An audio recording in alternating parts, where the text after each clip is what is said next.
बवाल फिल्म की अच्छी हाइप नजर आ रही थी जब तक उसे ओटीटी प्लेटफॉर्म पर रिलीज करने का फैसला नहीं किया गया था और हर कोई कह रहा था कि ये फिल्म बवाल मचा देगी। कभी कहा जा रहा था कि कोई खास टेक्नोलॉजी इस फिल्म के लिए यूज हो रही है, तो कभी दंगल फिल्म बनाने वाले डायरेक्टर नितेश तिवारी की वजह से बवाल खबरों में नजर आई। लेकिन जैसे ही इसे ओटीटी प्लेटफॉर्म पर रिलीज करने का फैसला किया गया तो 90 डिग्री इसकी हाइप खत्म ही हो गई, क्योंकि अगर फिल्म मेकर्स इस फिल्म को लेकर कॉन्फिडेंट नहीं है तो ऑडियंस इस पर क्या बात करे। लेकिन अब फिल्म रिलीज होते ही समझ आ रहा है कि क्यों इसे थिएटर में रिलीज नहीं किया गया। अब पूरी की पूरी फिल्म का मेन थीम ये है कि वरुण धवन का कैरेक्टर अज्जू भाई अपना नाम बनाने के लिए झूठ बोलता रहता है, यानी लंबी लंबी छोड़ता है और अपना नाम बने रहने के लिए ही न सही से बच्चों को पढ़ाता है, न अपनी वाइफ के साथ रिलेशनशिप सही रखता है और न ही अपने पेरेंट्स के साथ। अब पूरी फिल्म वर्ल्ड वॉर 2 जैसे टॉपिक की मदद से अज्जू भाई के कैरेक्टर को चेंज करती है, जिससे फाइनली वो एक अच्छा टीचर, सन और हस्बैंड बन जाता है। अब वरुण धवन ने अपने फनी रोल में कमाल की परफॉर्मेंस दी है, जो फिल्म के फर्स्ट हाफ तक देखने को मिलती है। एक मोमेंट के लिए भी फील नहीं होता कि वरुण धवन की कॉमिक टाइमिंग या डायलॉग डिलीवरी खराब हो, लेकिन फिल्म के सेकंड हाफ में अज्जू भाई के कैरेक्टर की ट्रांसफॉर्मेशन दिखाई जाती है। एक फनी गैर जिम्मेदार कैरेक्टर से अज्जू भाई सीरियस और रिस्पॉन्सिबल बनते हुए नजर आते हैं। अब इस पूरी ट्रांसफॉर्मेशन में उतना मजा बिल्कुल नहीं आया जितना वरुण धवन की फनी एक्टिंग देखने में आया था। वरुण धवन ने खुलकर इमोशंस दिखाए ही नहीं। फॉर एग्जांपल, जब फिल्म में अज्जू भाई ईशा के सामने जाकर कन्फेशन देते हैं, जब ईशा उन्हें छोड़कर घर वापस जा रही होती है, अब इस सीन में आप इमोशंस उस तरह फील ही नहीं कर पाते, क्योंकि ये वो टाइम होता है जब फाइनली अज्जू भाई फर्स्ट टाइम अपनी गलतियों और जो ज्यादती उन्होंने ईशा के साथ की हैं उन्हें एक्सेप्ट करते हैं। मगर जिस तरह वो जेन्युइन आउटबर्स्ट होना चाहिए था, फुल ऑफ टीयर्स, वो बिल्कुल देखने को नहीं मिला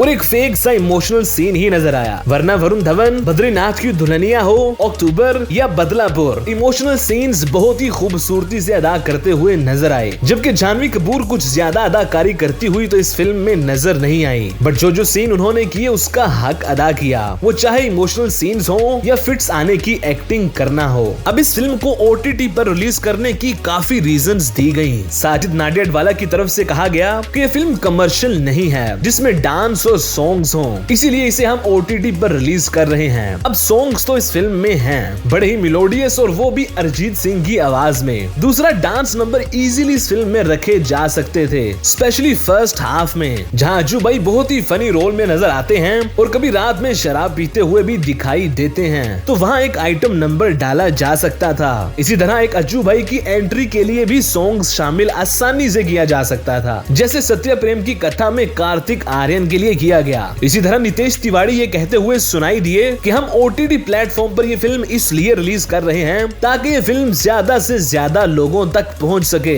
अगर ऐसा ही है तो दंगल हो या छिछोरे उन्हें भी ओटीटी पर ही रिलीज कर देते ताकि ज्यादा से ज्यादा लोग उसे देख सकते, बट ऐसा नहीं किया गया, जिसका क्लियरली मतलब ये है कि सारी की सारी रीजंस जो दी जा रही थी वो सिर्फ स्मोक स्क्रीन के अलावा कुछ नहीं। फिल्म में डांस नंबर ऐड कर देते और थोड़ा बहुत परफॉर्मेंस और स्टोरी को बेहतर बना लिया जाता तो ये आसानी से बॉक्स ऑफिस पर हिट हो सकती थी। वरना अगर ऐसी फिल्म को थिएटर में रिलीज किया जाता, और वो भी उस वक्त जब क्रिस्टोफर नोलान जैसे डायरेक्टर की बड़ी फिल्म ओपनहाइमर और बारबी भी रिलीज हो रही थी, जबकि मिशन इम्पॉसिबल पहले से ही सिनेमाज में चल रही थी, तो नो डाउट कि फिल्म बुरी तरह नाकाम हो सकती थी। इसीलिए प्राइम वीडियो के साथ अच्छी डील करके नुकसान से भी बच गए और फिल्म भी निकल गई। लेकिन फिर भी ओटीटी पर ऐसी film is a must watch.